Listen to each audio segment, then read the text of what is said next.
Welcome back to the Patriot Wrap with Gresh. It's December, Yeah! so I guess the Pats winning in Buffalo isn't all that surprising. Hey, can I just ask you a question? Have I ever been wrong about the Buffalo Bills and what they are? Have I ever been wrong about You've them? been pretty accurate. Right? In the I mean, because they do the same 5 thing years every we've been doing year. this. I mean, really, have you taught Chip yet? Right? Chip, I'll beat you.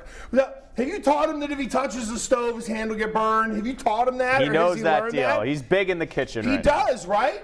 But the Bills fans, every time, you know what they do? They lick their hand and then they stick it right on there. And they burn themselves every time. It's fantastic. 23-3, but another occasion where you weren't completely satisfied with the performance, but they won by 20. So what do you make of it? Well, the red zone breakdowns are obviously problematic. That's what kind of gets you is, why in the world can't they consistently score in the red area? That's more than just Edelman. They've got 2 tight ends. They got 3 wide receivers. They got backs.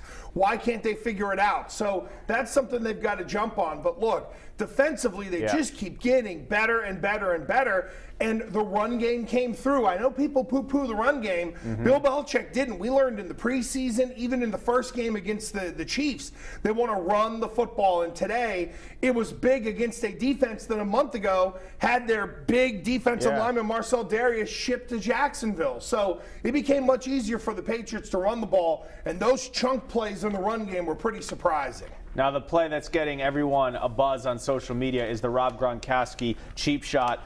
His former teammate, or former Patriot, Rodney Harrison, saying tonight he should get a 1-game suspension. Will he get suspended? Does he deserve to be suspended? This is tough because when you got like A.J. Green choking somebody and you've got other people that are out there doing nefarious things on a football field, it's tough. Here's what's working against Gronk and why I think he gets suspended and why he probably should be. It was after the play, so the Buffalo player had kind of gone out of bounds.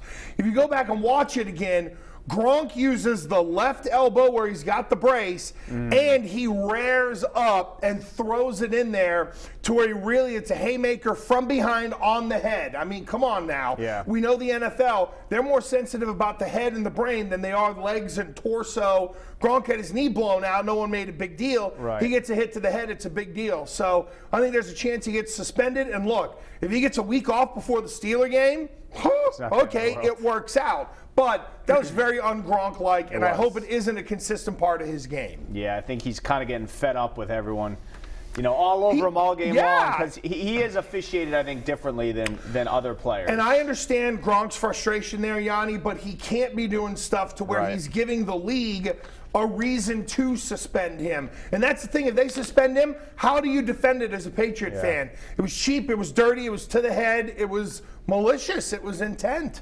All right, the other big news from the sideline, Tom Brady and Josh McDaniels getting into a little quarrel there. Brady dropping an F-bomb. We saw this with Bill O'Brien a few years back. Oh, yeah. Obviously, after the game, Brady says he loves Josh, but just 2 competitors getting under Brady's skin. You mean to tell me that you and Don Darrow have not been screaming at each other in the sports office before?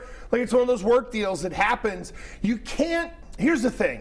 You can't look at Tom Brady and love him for his competitiveness, that he's a great player at 40, and then look at this and go, ooh, that isn't right. He shouldn't be doing that. That's a part of the deal with him, and I think McDaniels knows how to take it, Yanni. I think Brady has good perspective on it, and so what, they were woofing at each other. If it were a big deal, it would have been a big deal throughout the game, and it wasn't. All right, just getting started with Andy Gresh on the Patriot Wrap. We'll take a look at the rest of the NFL, including Jimmy G's debut, when the Patriot Wrap comes up after this.